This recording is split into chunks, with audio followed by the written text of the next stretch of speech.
Em nome do Pai, e do Filho, e do Espírito Santo. Amém. A graça do nosso Senhor Jesus Cristo, o amor do Pai e a comunhão do Espírito Santo estejam com todos vocês. Amém.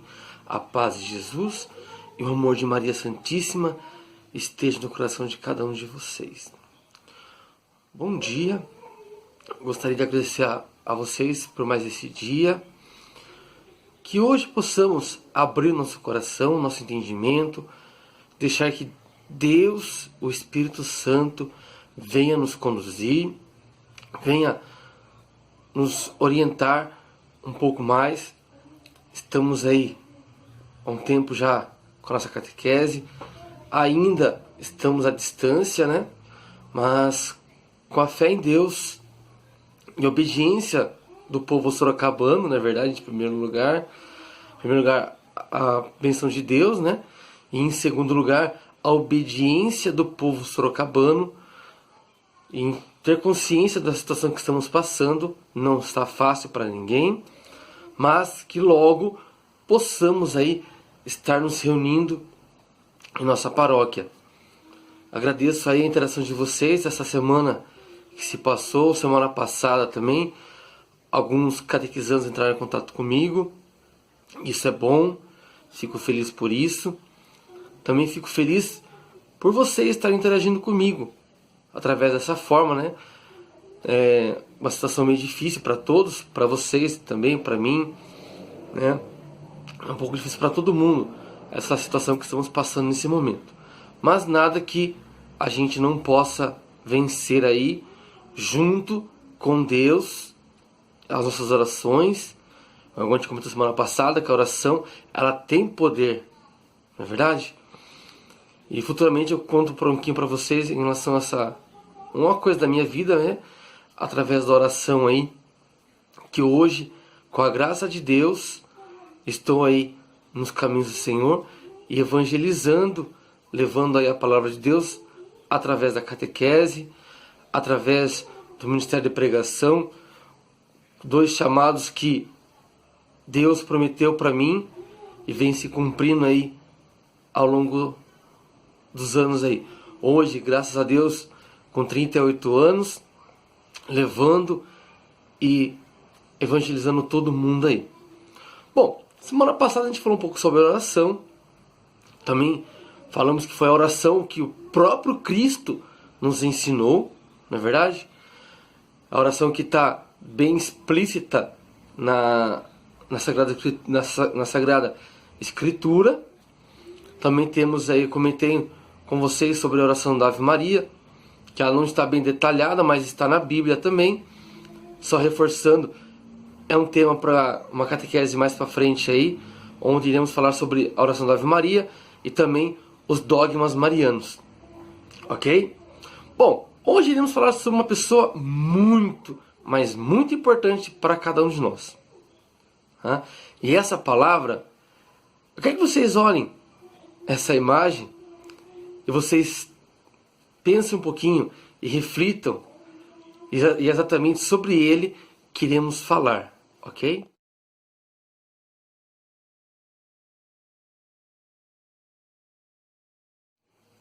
Bom, a gente viu aí, né, a imagem. Hoje iremos falar sobre Jesus Cristo. Exatamente, Jesus Cristo. Eu poderia perguntar para vocês qual a melhor definição sobre Jesus. Se eu perguntar isso, a gente vai ter várias definições.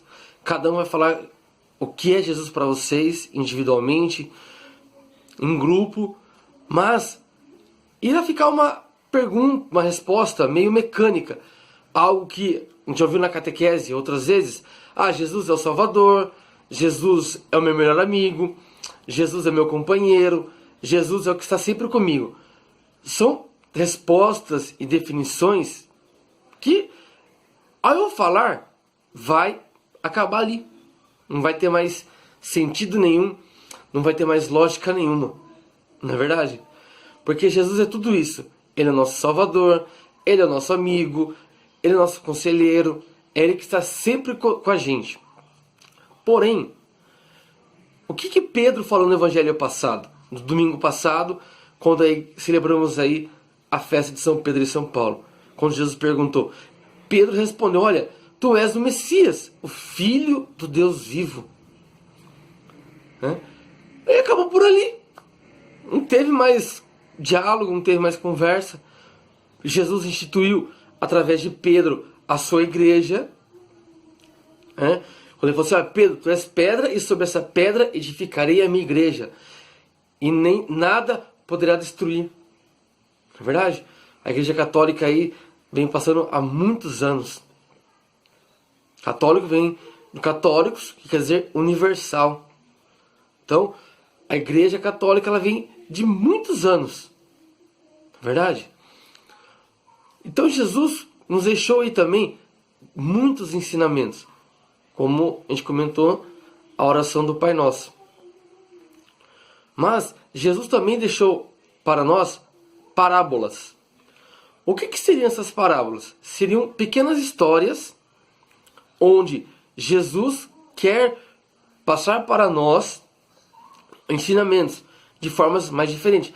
Por exemplo, a historinha que o Padre Fausto conta nas suas missas dominicais ou durante a semana. Dentro da sua homilia, ele conta uma história que a gente pode compreender um pouco mais aquela passagem, aquela homilia. Um exemplo que a gente tem aí também é o Padre Wagner, ou Padre Vaguinho, como alguns conhecem, e também o nosso saudoso Padre Léo. Ele sempre contou historinhas para nós. Algumas historinhas dele, eu gosto muito de assistir as historinhas dele, né? E algumas historinhas remetem bastante aí na minha vida, no meu aprendizado, né? Que estamos aí há um tempo aí caminhando, seguindo a Cristo aí. E Jesus deixou essas parábolas, muitas parábolas boas, o semeador, a parábola do filho pródigo, do bom samaritano, o joio e o trigo, a ovelha perdida, a moeda perdida, e entre outras parábolas, histórias que Jesus aí nos ensinou. E eu gostaria de trabalhar hoje uma parábola no qual eu gosto muito, admiro todas as parábolas, mas essa em especial é a que mais mexe comigo, porque ela tem a ver com a minha vocação, com o meu chamado, né, de evangelização, que é a parábola do semeador. Abra a palavra de vocês aí no Evangelho de Mateus, capítulo 13, do versículo 1, e a gente vai seguindo aí a passagem. Amém? Diz bem assim, naquele dia, saiu Jesus e sentou-se à beira do lago.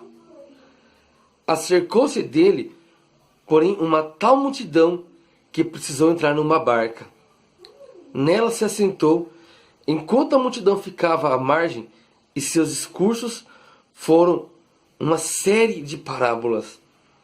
Disse ele, um semeador saiu a semear, e semeando parte da semente, caiu ao longo do caminho. Os pássaros vieram e a comeram. Outra parte caiu no solo pedregoso, onde havia muita terra, e nasceu logo, porque a terra era pouco profunda. Logo, porém, que o sol nasceu, queimou, por falta de raiz. Outras sementes caíram entre os espinhos. Os espinhos cresceram e a sufocaram. Outras, enfim, caíram em terra boa. Deram frutos 100 por 1, 70 por 1, 30 por 1. Aquele que tem ouvidos, ouça. Palavra da nossa salvação. Glória a vós, Senhor. Olha só. Jesus conta essa parábola do semeador. Um homem que saiu aí jogando sementes. Do nada. Simplesmente saiu caminhando e resolveu jogar as sementes. E ele relata que uma semente caiu à beira do caminho, veio os pássaros e comeram. O que seria isso? A preocupação do dia a dia. Muitas vezes a gente ouve a palavra de Deus, pega aquela palavra, mas as dificuldades do dia a dia faz a gente perder aquela esperança. Mais para frente, Jesus relata que a semente caiu entre um terreno cheio de pedras. As pedras o sufocaram. O que seria isso? A tristeza, a agonia. A gente está passando um momento difícil, a gente tem que ficar em casa. E às vezes a gente ouve uma palavra, uma missa, a gente ouve que Jesus irá nos libertar, mas a tristeza, o nervosismo vem e faz a gente perder aquela confiança. A terceira caiu nos espinhos. Os espinhos cresceram junto, ou melhor, né? Criou raiz lá, mas secou, porque não estava firme com Jesus. Os espinhos sufocaram, ou seja, a gente ouviu a palavra de Deus, mas uma pessoa veio e jogou uma palavra negativa e eu acreditei. A gente vê hoje no noticiário, você liga a televisão, o que mais ouve falar é essa questão da pandemia.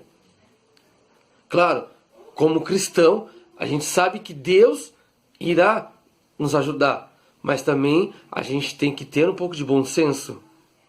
Não é verdade? A gente tem que ter bom senso também. A amedronta deixa a gente nervoso? Sim. Deixa a gente agoniado? Deixa. Ainda mais quando é alguma pessoa que a gente gosta. Não é fácil. Um exemplo prático. Toda vez que eu saio para trabalhar, a minha esposa fica em casa com a minha filha com o coração na mão. Porque eu tomo as minhas medidas de precaução. Será que a pessoa que trabalha comigo toma as medidas de precaução? A gente sabe que Deus protege, mas também cabe a nós fazer a nossa parte. Deus faz, mas também cabe eu fazer. E eu sempre falo para ela, não precisa ter medo. Mas ela fica nervosa, né? Outra palavra que Jesus fala, caiu num terreno fértil, ou seja, uma terra boa. E essa terra deu frutos. Muitos frutos. São Francisco de Assis diz uma frase muito linda, que é: pregue o evangelho em todo tempo, se necessário, use as palavras. O que seria isso? É eu evangelizar nos atos, com as minhas atitudes. Se eu dou um bom exemplo, aquela pessoa vai ver, olha, ele deu um bom exemplo. Se eu faço alguma coisa errada, alguém vai falar assim, olha, não é o Eduardo, aquele que prega a palavra de Deus, que catequiza? Ele não prega o que ele está vivendo. Nós seremos julgados, sabia? As minhas atitudes evangeliza também. O jeito que eu sou evangeliza. Eu sempre costumo dizer assim que é bonito andar com uma camisa marcado Jesus é meu Salvador. Com Jesus e com Maria o inferno se arrepia. Né? Uma imagem de Nossa Senhora. É bonito eu andar na rua assim. Estou evangelizando? Estou. Mas e as minhas atitudes? Será que elas têm evangelizado também? Eu me lembro uma vez, se não me engano foi em 2013, 2014, quando eu entrei para ser acólito na paróquia. E uma pessoa chegou, eu estava no posto de saúde, uma senhorazinha, a avózinha que a gente chama lá da paróquia, ela veio fazer uma pergunta para mim. Nunca tinha visto assim, né? Às vezes a gente vê, mas passa, né? E ela chegou para mim e falou assim, filho, eu posso pagar o carnê na secretaria do show de prêmios? Claro, senhora, com vontade. E uma moça falou assim, você conhece ele? Ah, ele ajuda o padre nas missas. Olha só, nós somos vistos. E se eu estiver fazendo alguma coisa errada? Qual seria o meu testemunho? Então, onde eu for, eu também estou evangelizando. E através dos meus atos, eu posso ganhar uma alma. Tenho aí quase 16 anos de catequese, 2 anos no Ministério de Pregação. E eu falo para vocês, meus irmãos, eu venho colhendo frutos. Mas por quê? Eu simplesmente joguei a sementinha. E quem trabalhou foi Deus. E eu fui regando. Nós somos semeadores hoje. Vocês são semeadores. Então, levemos aí a palavra de Deus a toda criatura. E eu gostaria de deixar com vocês um desafio durante essa semana. Eu mando para vocês todos os dias o Evangelho. E eu desafio vocês que não guardem para vocês esse Evangelho. Evangelize também através das redes sociais. Status no WhatsApp, Facebook, aquele que tem Facebook. Compartilhe o Evangelho. Vamos aí continuar semeando a palavra de Deus. Não guarde somente para vocês. A palavra de Deus, ela tem que ser anunciada. E junto com a leitura do Evangelho, rezem por cada um de nós catequistas, pelos padres, pelos pregadores, ao mínimo uma Ave Maria, para que Nossa Senhora possa estar aí nos abençoando cada vez mais. Amém? Agradeço a atenção de vocês nesse dia. Que tenham aí um abençoado domingo e uma ótima semana. A cruz sagrada seja a minha luz. Não seja o dragão meu guia. Retira-te, Satanás. Nunca me aconselhe coisas vãs. É mal que tu me ofereces. Bebe tu mesmo o teu veneno. Santa Maria dos Anjos, rogai por nós. Que pela intercessão de Santa Maria dos Anjos e Nossa Senhora das Graças, desça sobre cada um de nós a bênção de Deus Todo-Poderoso, que é Pai, Filho e Espírito Santo. Amém.